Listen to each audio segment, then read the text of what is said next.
What's more heartbreaking, seeing the man who left you happy with someone else, or realizing he's rewriting your shared history like you never existed? The store was filled with soft lullabies and shelves lined with tiny onesies, plush toys, and pastel-colored baby bottles. I stood there, hand on my swollen belly, comparing two different shades of baby blue. It was supposed to be a peaceful day. Just me, picking out clothes for the little boy growing inside me. But peace is fragile, and mine shattered the moment I turned around and saw him. There he was. Ethan. My ex-husband. And not just him. He wasn't alone. His hand was casually wrapped around the waist of a tall, perfectly dressed woman with silky blonde hair. She laughed at something he whispered in her ear. They looked like a couple straight out of a magazine, polished, happy, completely oblivious to the emotional wreck they just triggered 5 feet away. I froze. They didn't see me at first. I wanted to disappear behind the stack of baby blankets, but my body wouldn't move. My heart pounded in my chest, not just from shock, but from betrayal, anger, and pain.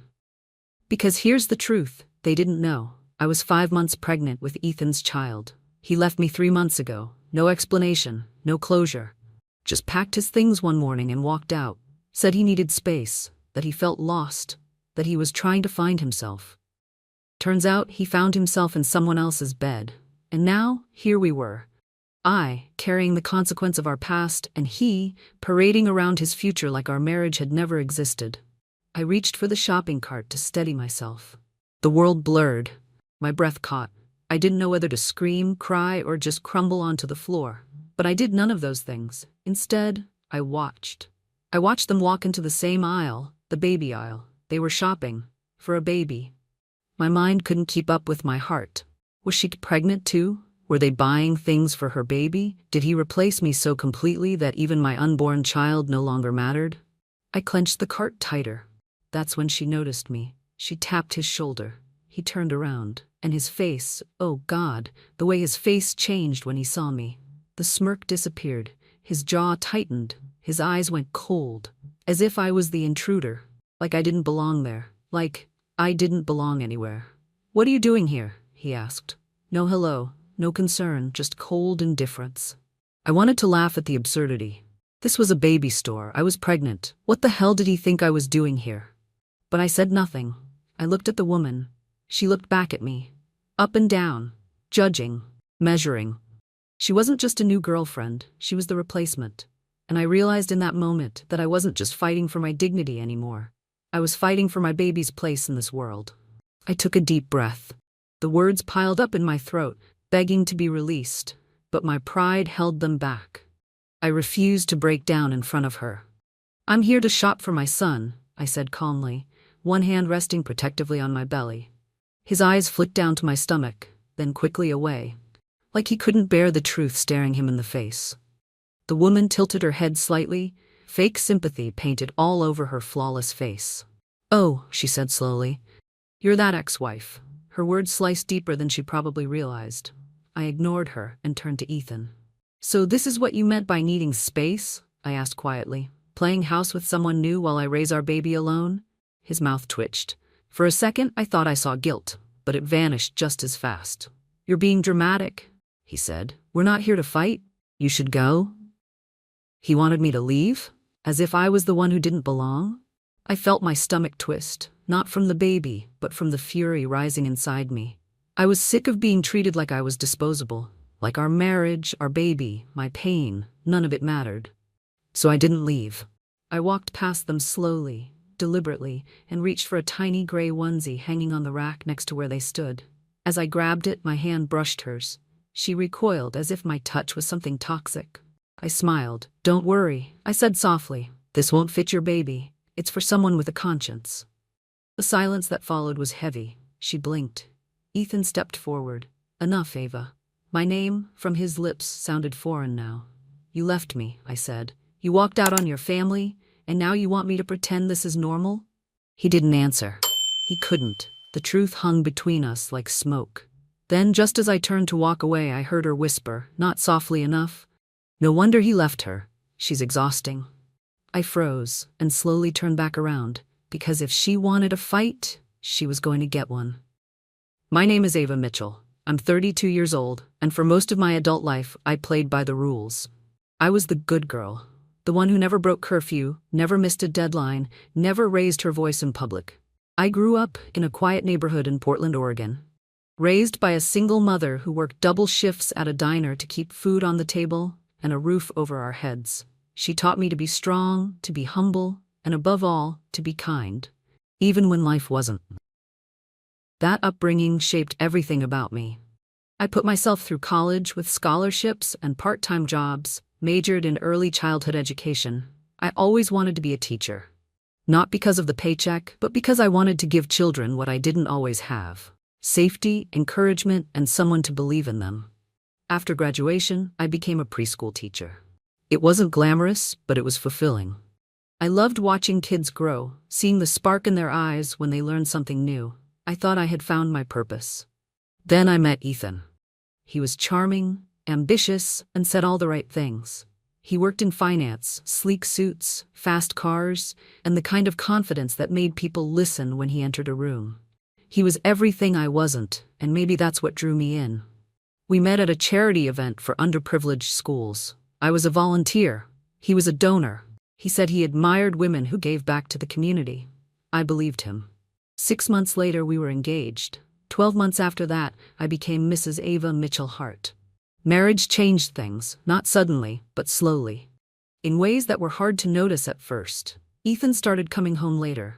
Work dinners became more frequent. The laughter that once filled our kitchen grew quieter, replaced by short answers and long silences. Still, I held on. Because that's what you do when you believe in love. You fight, you adapt, you forgive. I told myself he was just stressed, that things would go back to how they were, once he closed that big deal, or once we took that long overdue vacation. Then I got pregnant. It wasn't planned, but when I saw that little pink line on the test, I cried, not out of fear, but hope. I thought maybe, just maybe, this baby would bring us back together, give us something real to hold on to, but Ethan didn't see it that way. When I told him, his face went pale. He said he needed time, that he wasn't ready, that we weren't ready. 2 weeks later, he was gone. I didn't cry when the front door closed behind him. I sat in our living room, on the couch we picked out together from a catalog, staring at the empty hallway. The silence in the apartment was deafening. Not even the hum of the refrigerator could drown out the sound of my own heartbeat pounding in my ears. It was the first time I truly understood what it meant to be alone. Being pregnant isn't easy. You're tired all the time. Your body changes in ways no one really prepares you for. But being pregnant and abandoned? That's a different kind of pain. A different kind of exhaustion. I went to my doctor's appointments alone. I held the sonogram printouts with shaking hands. I listened to the heartbeat of our baby by myself. I cried in the car afterward, then wiped my tears and walked into work like nothing happened. But I never stopped believing that my baby deserved love, even if it had to come from one parent instead of two. I moved out of our apartment 3 weeks after Ethan left. The landlord was kind enough to let me break the lease early. I went back to a small one-bedroom near my mother's house. It wasn't ideal, but it was safe. It was familiar. Mom offered to move in with me for a while, but I said no. I needed to prove, to her, to myself, that I could do this. That I wasn't broken. That I wouldn't let Ethan's abandonment define me. My friends tried to be there for me, but people have their own lives. Baby showers, couples dinners. It all became too much. Eventually, the texts slowed down. The calls stopped, and it was just me. And the baby. But in that quiet, something started to shift. I began to realize that I was stronger than I thought. Every time I got out of bed when I didn't want to, every time I smiled at a child in class, even though my heart was breaking. It was proof. Proof that I wasn't just surviving. I was fighting. Fighting to give my baby a life better than mine. Fighting to hold on to the pieces of myself that Ethan tried to make disappear. And most importantly, fighting to believe that I still mattered. Even if the person I loved most made me feel like I didn't. And I promised myself that day, no matter what came next, I would never let anyone make me feel invisible again. 2 weeks after the baby store incident, an invitation arrived.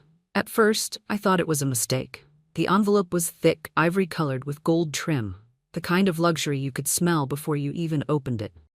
My name was written in cursive, too perfect to be handwritten. Inside, there was a formal card with embossed lettering. The Hart Foundation cordially invites you to its annual winter gala, a night of hope. I stared at it for a long time. The Hart Foundation, that was Ethan's family's charity. His mother started it 20 years ago to support community education, a cause close to her heart. And every year they held a lavish gala at the Grand Arbor Hotel in downtown Seattle. Black tie, champagne towers, celebrity donors, and more camera flashes than a movie premiere. And now they wanted me there? I read the fine print. The invitation wasn't addressed to Mrs. Ava Mitchell Hart. It was simply Ava Mitchell. Still, something inside me whispered, go. Not out of revenge, not out of pride, but because I used to belong in that world. And I needed to see how much of me still did. The Grand Arbor Hotel stood like a glass palace in the middle of the city. 40 floors of marble, chandeliers, and money. Lots of money. I hadn't stepped foot in that building since Ethan and I attended the gala the year before, back when I was still the wife of the rising star. The night of the gala, I stood in front of my mirror, staring at the dress I borrowed from a friend. It was navy blue, elegant, stretchy enough for my growing bump. My hair was pulled into a low bun, my makeup minimal but clean. I didn't look glamorous, but I looked like me. And for the first time in a while, that was enough. I arrived alone. The valet took my keys without question. The lobby was already glowing with holiday lights. Everything sparkled. The walls, the guests, the tension in the air. Classical music drifted from the ballroom. Waiters passed with silver trays of hors d'oeuvres I couldn't pronounce. It felt surreal, like I was walking into someone else's life. But it was my life once, and I was ready to reclaim it. That's when I saw the name on the guest list board near the entrance. Ethan Hart and Savannah Lane. The ballroom looked exactly as I remembered it, opulent, majestic, intimidating. Crystal chandeliers dripped from the ceiling like frozen raindrops. White roses and silver ribbons lined every table. A live string quartet played softly in the background. The entire room glowed with polished luxury and quiet judgment. People were dressed to the nines. Men in tailored tuxedos, women in floor-length gowns, with diamonds so big they caught the light every time they turned their heads. Conversations floated mid-air. Shallow, polite, rehearsed. I walked slowly through the crowd, conscious of every glance sent my way. Some faces recognized me. I could see the surprise flicker in their eyes, followed by the awkward half-smiles, the forced "oh wow, hi" energy. Others just stared, at my bump, at my dress, at the fact that I had shown up alone. I ignored them. I was here for me. Not to prove anything, but to remind myself that I belonged in rooms like this, even if I didn't have a man on my arm or a designer label on my back. Then I saw him. Ethan stood across the room, his posture as perfect as ever. He wore a black tuxedo that hugged his broad shoulders, hair perfectly styled, drink in hand. But it wasn't him that made my stomach turn. It was the woman beside him. Savannah. She wore a blood-red satin dress that clung to every curve. Her heels were too high, her laugh too loud. She looked like the very definition of I won. But what struck me most wasn't her beauty. It was the way she held Ethan's arm like he was a trophy. Their eyes met mine. He stiffened. She smirked. I held her gaze, steady, unapologetic. And I kept walking. The rest of the evening was a blur of champagne glasses, forced conversations, and fake laughter. I managed to avoid them for most of the night, until dinner. Assigned seating, and fate apparently had a cruel sense of humor. My place card? Directly across from Ethan and Savannah. I sat down slowly, heart pounding in my ears. The air at the table thickened instantly. He didn't speak, she didn't blink. Then she leaned forward, smiling sweetly. "Ava," she said. "How brave of you to come tonight, alone." Savannah Lane wasn't just a new girlfriend. She was a calculated presence. Everything about her was curated, from her designer gowns to her icy smile. She didn't just walk into rooms, she conquered them. And tonight, sitting across from me at the gala table, she looked like she was exactly where she had always meant to be. She leaned back in her chair, sipping white wine with a grace that felt rehearsed. Her diamond necklace sparkled under the chandelier light, as if screaming for attention. She wasn't trying to blend in, she wanted to be seen, and she wanted me to see her. "You know," she said sweetly, "Ethan told me you used to be shy at these things." I looked at her, expressionless. That must have been a long time ago. She chuckled. Light, high-pitched, patronizing. People change when they're not held back. Held back, that was the phrase that did it. To her, I wasn't Ethan's past. I was his obstacle.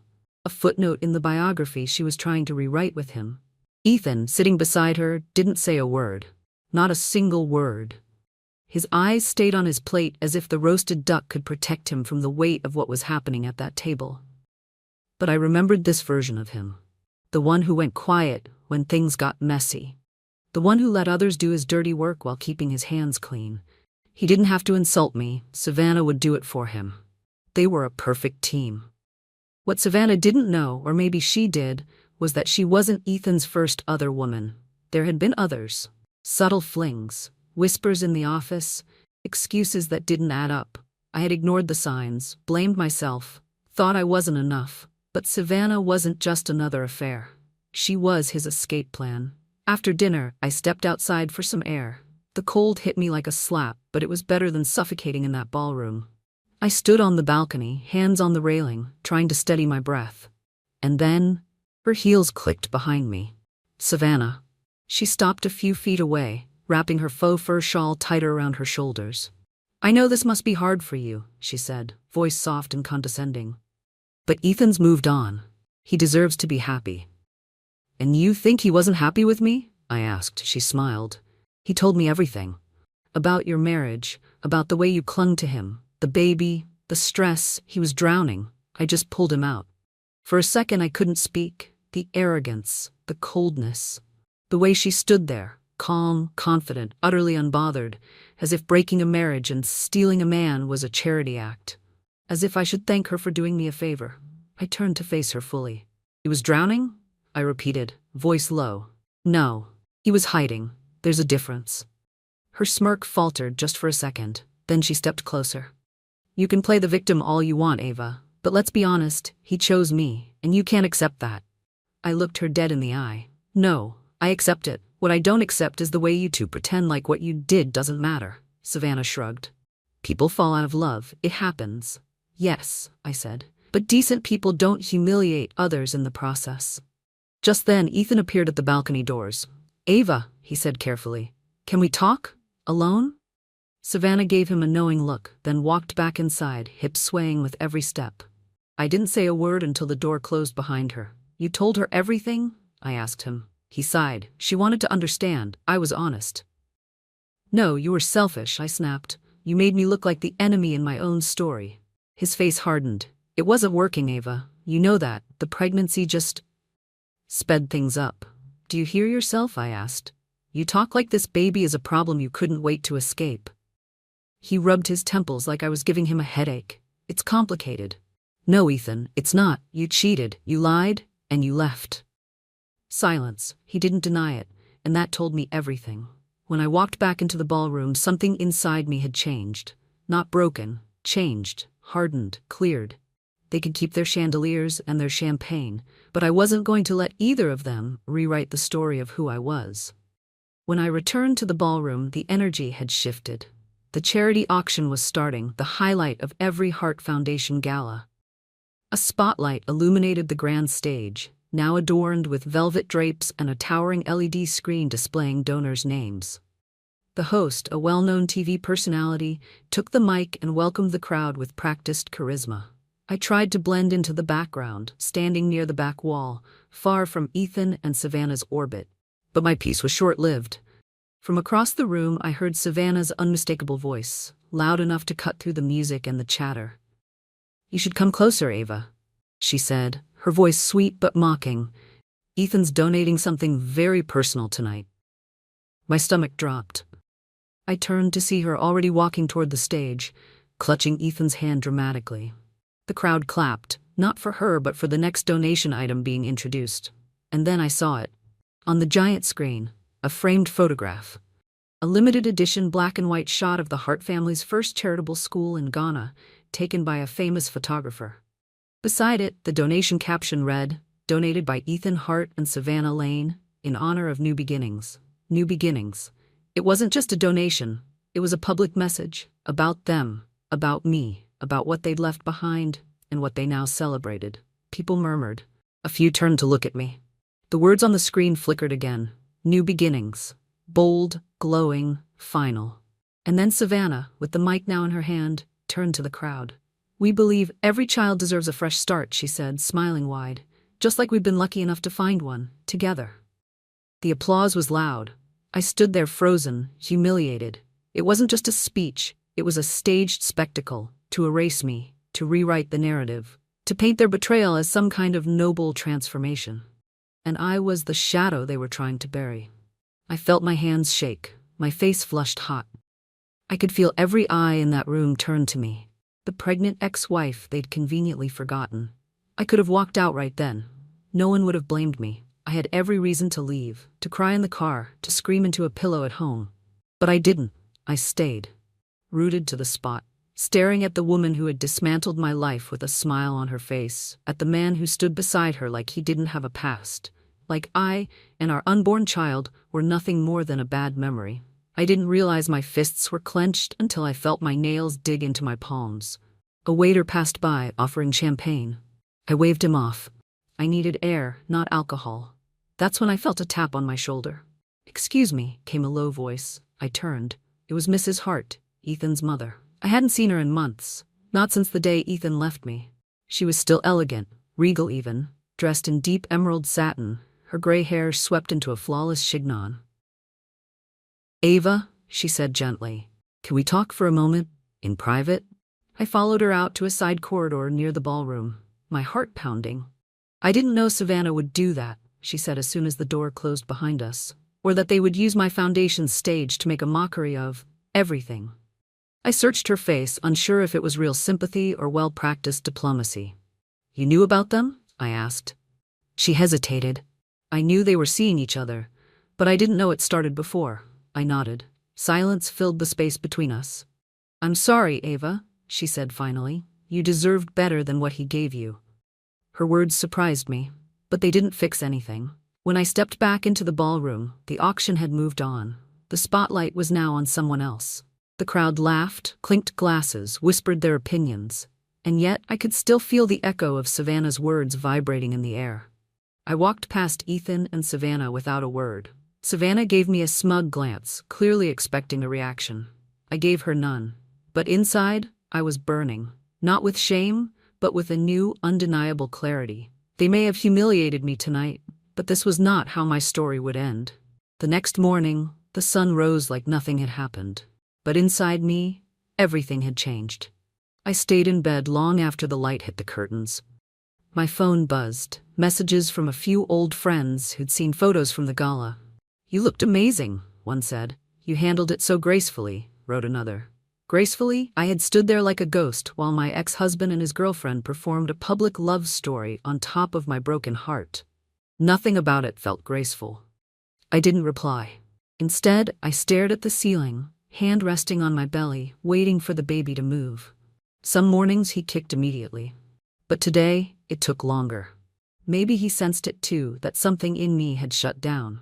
By afternoon, I still hadn't eaten. The fridge was full, but everything made me nauseous. I poured a glass of water, but even that felt heavy in my throat. I sat on the couch, curled into the corner, and let the silence wrap around me like a blanket I didn't ask for. That night, the nightmares came. I dreamt I was at the gala again. Only this time, I was invisible. People walked through me like I wasn't there. Ethan and Savannah danced in the center of the ballroom while I stood at the edge screaming. But no one turned, no one heard me.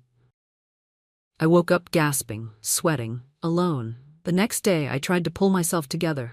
I brushed my teeth, I even dressed. But I couldn't bring myself to leave the apartment. The world outside felt too loud, too sharp. The idea of facing people, even strangers, made my chest tighten. So I stayed inside. One day turned into two into four. Groceries sat untouched by the door. My laundry piled up. I let calls from work go unanswered. My leave hadn't officially started yet, but I wasn't ready to explain why I couldn't show up. What would I say? "Sorry, I'm grieving the version of my life that no longer exists." I watched old movies, but none of them held my attention. I flipped through baby books, but the joy I once felt was gone. The nursery, half decorated, stared at me every time I passed it, a painful reminder of the future I was now facing. alone. And for the first time, I asked myself a question I had been too ashamed to say out loud. What if I'm not enough for this child? The days blurred together. Sleep came in fragments. I ate just enough to keep the baby healthy. I canceled all appointments, ignored every call. My mother dropped by once, knocking gently, her voice full of concern. But I didn't open the door. I couldn't. I wasn't ready to face her eyes, the mixture of worry and pity I knew she'd try to hide. I stared at my reflection in the bathroom mirror one night and didn't recognize the woman looking back. Pale, hollow, tired. My hands trembled as I tried to braid my hair, but I stopped halfway through and let it fall. "I'm okay," I whispered. I wasn't. I started writing letters to the baby, little notes in a notebook I kept by the couch. Some were sweet, others were raw, honest, full of fear. I told him how sorry I was, how much I wanted to be enough, how I didn't want him to grow up thinking he was unwanted, because he wasn't. Not for a second. It helped, in a strange way, like I was reaching out to a future version of myself, one who had made it through. But the darkest moment came 3 weeks later. I woke up from a nap on the couch, sweating, my stomach cramped sharply, and for one horrifying second, I thought something was wrong with the baby. I rushed to the bathroom, heart pounding. But it wasn't labor. It was a panic attack. I sat on the cold tile floor, clutching my chest, struggling to breathe. My vision blurred. My hands wouldn't stop shaking. I don't remember how long I was there. But I remember the fear, not just for myself, but for the baby. What if something happened to me? What if he ended up in the hands of someone like Ethan? That thought snapped something inside me, not with anger, but with resolve. Because if I couldn't fight for myself, I had to fight for him. It started with a knock, a soft, hesitant knock on my apartment door one rainy afternoon. I wasn't expecting anyone. I had barely spoken to anyone in weeks, but something told me to answer this time. When I opened the door, I was stunned. It was Daniel, Ethan's former business partner. We hadn't spoken since the divorce. He was always polite, respectful, but distant. The kind of man who kept out of personal affairs. But now, here he was, hair damp from the rain, eyes heavy with something that felt like guilt. "I'm sorry to show up like this," he said quietly, "but I think you deserve to know what's really going on." I let him in, still trying to process what was happening. He sat on the edge of the couch, hands clasped, as if rehearsing his next words. "Ethan didn't just leave you because of the baby," he began. "He left because he was in trouble. Financially, professionally, and he didn't want you to know." I blinked. "What kind of trouble?" He sighed. "Fraud, embezzlement, not huge amounts but enough to draw attention. He started moving company money into private accounts. I found out and gave him a choice. Come clean or walk away." My stomach turned. "So he walked away," I whispered. Daniel nodded, and then walked into Savannah's arms, whose father, by the way, owns a private investment firm. Ethan's trying to leverage that connection to cover up his mess. The pieces fell into place like broken glass finally aligning. The sudden coldness, the desperate need for a new beginning. The gala, the donation, it wasn't just a love story. It was a distraction, a cover-up. "And the foundation?" I asked. "The Heart Foundation?" He hesitated. "Savannah's already trying to get a seat on the board. Ethan's pushing for it. Your name's being quietly erased from all old records. It's like you never existed." My chest ached, not just from the betrayal, but from the scope of it all. He wasn't just trying to erase me emotionally. He was erasing me legally, financially, publicly. But Daniel wasn't done. He reached into his coat pocket and handed me a flash drive. "This has everything," he said. "Bank transfers, fake invoices, email threads. He's covering it up well, but not well enough." I stared at the flash drive in my hand, my fingers trembling. "This could ruin him," I said quietly. Daniel nodded. "It could also protect you." "Why are you doing this?" I asked, searching his face. He didn't flinch, because I watched what he did to you, and because I didn't stop him when I should have. There was silence for a moment.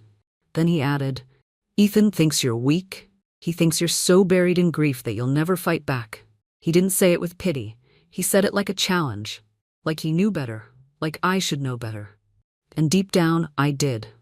That night, after Daniel left, I opened my laptop and plugged in the drive. My screen lit up with a string of folders, labeled by month, by vendor name, by transaction type. I clicked through them, heart pounding faster with every document I opened. wire transfers to shell companies, emails with fake names, false invoices tied to non-existent events. It was all there. I took notes, screenshots, organized everything in a separate folder. It felt like reclaiming control, piece by piece, and then I found it. A digital contract, one I had signed months before without reading the fine print. It had been part of a trust Ethan convinced me to set up when we got married. For tax reasons, he'd said at the time. I trusted him. But the document now stared back at me with one glaring clause. If Ava Mitchell Hart is proven mentally or emotionally unstable, all financial and custodial rights revert solely to Ethan Hart. I felt sick. He hadn't just walked out on me. He had been laying the foundation to destroy me long before he left. The panic attacks, the isolation, the carefully orchestrated public humiliation. It wasn't just cruelty, it was strategy. But now, I had proof, I had power, and for the first time since this nightmare began, I wasn't scared of him anymore. I didn't cry after reading the contract. I didn't scream or throw things or sink back into the dark place I just crawled out of. Instead, I stood up, walked to the bathroom, and looked in the mirror, not to cry, but to say goodbye. To the old version of myself, the woman who waited, who begged, who broke quietly in the corner of every room. She was gone. I tied my hair back, washed my face, and opened the window. For the first time in weeks, I let fresh air fill the apartment. It smelled like rain and hope. The next day, I called my mom. When she heard my voice, she cried. "I was so scared," she said. "I didn't know how to help you." "You helped," I whispered, "just by waiting." She came over that afternoon with a bag of groceries and her old sewing kit. "We're getting your strength back, Ava," she said, smiling through tears. "One meal and one stitch at a time." And we did. I started eating again, walking, writing in my journal. I set up the nursery, not for Ethan, not for appearances, but for my son. I picked out soft blankets and star-shaped lights. I painted the walls sage green. Every brush stroke felt like a declaration. I'm still here. Then came the makeover. Not because I needed to look better for anyone, but because I needed to see the woman I was becoming. I went to a local salon, the same one I used to pass on my way to work. The stylist trimmed my hair into a chic shoulder-length bob. Simple, elegant, powerful. I got a manicure, soft pink nails that made my hands feel steady again. I even bought a new dress, not a maternity one, but a tailored wrap dress in emerald green that hugged my figure and made my eyes look fierce. And I stood in front of the mirror, hands on my belly, and whispered, "We're not broken. We're becoming." That night, I emailed the files from Daniel's flash drive to my lawyer. All of it. Every transaction, every clause, every threat disguised as paperwork. And for the first time since Ethan left, I felt something I hadn't in months. Power. Things moved quickly after that. My lawyer, an old college friend named Rachel, responded within hours. Her voice was sharp, calm, and confident. Exactly what I needed. "This is more than enough," she said. "You're going to be okay, Ava. And so is your baby." We filed an emergency petition with the court the next day to freeze the trust, block any changes to custody, and initiate an investigation into Ethan's financial activities. It was the first legal document with my name on top. My name, not his. I didn't stop there. With Rachel's help, I reached out to a journalist, someone she knew at a local investigative outlet, the kind that didn't care about headlines but cared deeply about truth. I gave them everything, anonymously, at first. Within a week, whispers started. News about unexplained discrepancies in Hart and Lane's financial records began to circulate. A quiet audit was confirmed, and then a bombshell headline hit the internet. Exclusive, internal documents suggest Hart Foundation misused donor funds. Sources point to Ethan Hart. The photo beneath the headline? Ethan and Savannah at the gala, mid-toast, smiling like royalty. I didn't share the article. I didn't need to. It spread on its own, like fire in dry grass. But perhaps the most powerful moment came 3 days later, when I walked into my old workplace, the preschool, to visit. The kids ran up to me, arms wide. One little girl looked up at my belly and said, "Miss Ava, your baby's lucky." I blinked fast, swallowing the lump in my throat. I wasn't just becoming stronger. I was already someone worth admiring. And I realized then, the woman Ethan tried to erase didn't disappear. She evolved, and she was ready for whatever came next. The press conference wasn't my idea, it was Rachel's. "At some point," she said, "this story stops being just personal. It becomes a matter of justice. I was nervous. Exposing Ethan publicly wasn't just about revenge, it was about reclaiming my voice, making sure that what happened to me and to countless others didn't get swept under a rug of privilege. So we organized it carefully. No drama, no flashy headlines, just facts. It was held at a small legal center in downtown Seattle, a neutral venue. Cameras lined the back wall, reporters from local news outlets in the front. Rachel stood beside me as I adjusted the mic. I took a deep breath. "My name is Ava Mitchell," I began, "and for the past year I've remained silent while lies were told about me, in courtrooms, boardrooms, and black tie galas." The room fell quiet. I told my story. Not just the heartbreak, but the manipulation, the abuse of power. The attempt to declare me unstable just to strip me of rights to my child. And then Rachel took over, laying out the evidence. Page after page of financial fraud, misappropriation of charitable funds, emails proving intent to defraud donors and to silence me legally. A murmur spread through the crowd. Cameras clicked, voices whispered, and just when we thought it was over, one hand shot up. A reporter stood. "Miss Mitchell, do you believe Ethan Hart should go to jail for what he did?"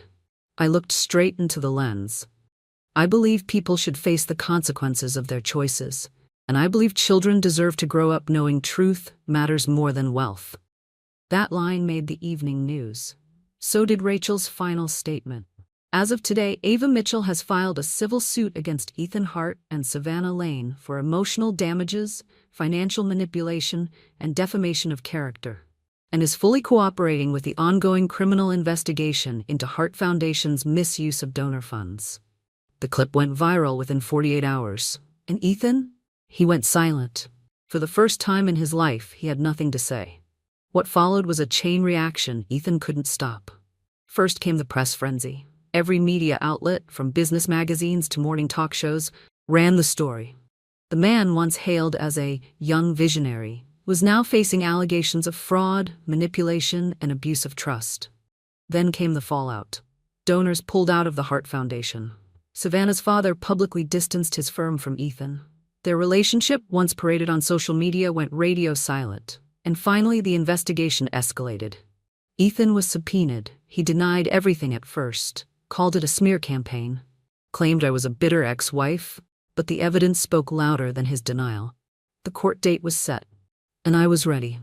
The day of the hearing, I walked into the courthouse in a black tailored maternity dress, head held high.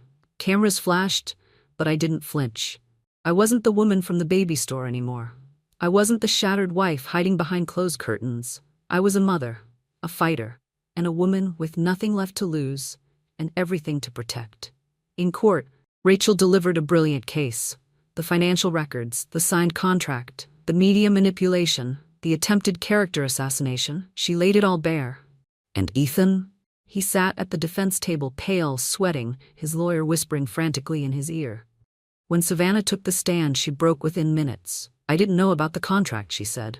"He told me she was unstable. He said she was dangerous." "And did you believe him?" Rachel asked. Savannah hesitated, then nodded. "Yes, I did." The courtroom was silent. I looked at her, not with anger, but with a kind of sad clarity she had been used to, just in a different way. The judge called for a short recess, and as I stood to leave the room, I passed by Ethan. He didn't look at me. He didn't have to, because in that moment he knew he had lost. Not just the case, but control, reputation, power. And me, the woman he thought he could break quietly. 3 months after the court hearing, I gave birth. It was a stormy Tuesday night, rain tapping against the hospital windows, thunder rumbling in the distance. But inside my room, everything was calm. He came into the world at 2:11 a.m., 7 pounds, 6 ounces, perfect. They placed him on my chest and I cried, not out of fear, not out of sadness, but from a deep, full joy I didn't think I'd ever feel again. I named him Noah James. Noah for the strength to survive the flood. James for my father, whom I barely remembered, but who my mother always said was kind. In those first few days, holding him felt like holding a second chance. Every sleepless night, every diaper change, every little sigh from his lips reminded me that healing didn't come in grand moments, it came in the quiet ones. Ethan never showed up. Not to the hospital, not to the follow-up custody meeting. His silence was the loudest gift he ever gave me. Meanwhile, the Hart Foundation collapsed under public scrutiny. Donations dried up, investigations continued, Savannah disappeared from public life. Rumor had it she moved to another city, changed her last name. And Ethan? He pled guilty to multiple counts of fraud.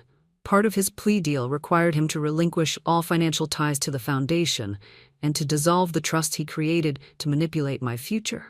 The judge granted me full custody of Noah, with Ethan stripped of all parental rights. It wasn't just a legal victory, it was freedom. One evening as I rocked Noah to sleep, I thought about how far I'd come. From standing alone in a baby store, humiliated, to standing tall in courtrooms, empowered. And I realized the woman I used to be? She didn't vanish.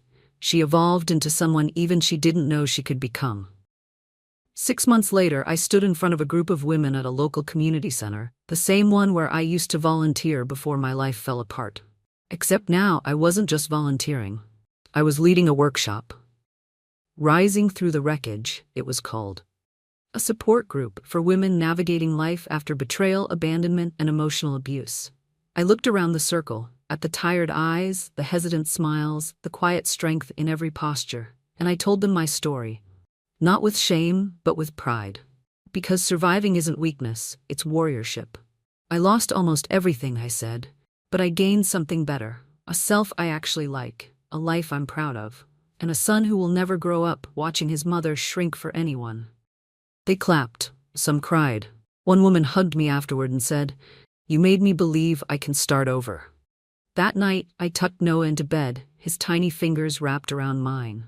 The nursery was warm, filled with soft lullabies and glow-in-the-dark stars on the ceiling. I sat beside his crib and whispered a promise I had made to myself months ago. I'll never let anyone dim your light. Or mine. Later, as I watched the rain through the window, I thought about Ethan. About how people like him don't break you all at once. They chip away at your confidence until you don't recognize your reflection. But now I saw myself clearly. Strong, steady, unapologetically whole. Because this story was never really about a man who betrayed a woman. It was about a woman who remembered her worth and built a world too powerful for any man to destroy again. And to every woman out there who feels invisible, discarded, or broken, you are not. You are rising. Even if it feels like crawling, keep going. Because one day you'll look back and realize the fire didn't consume you. It forged you.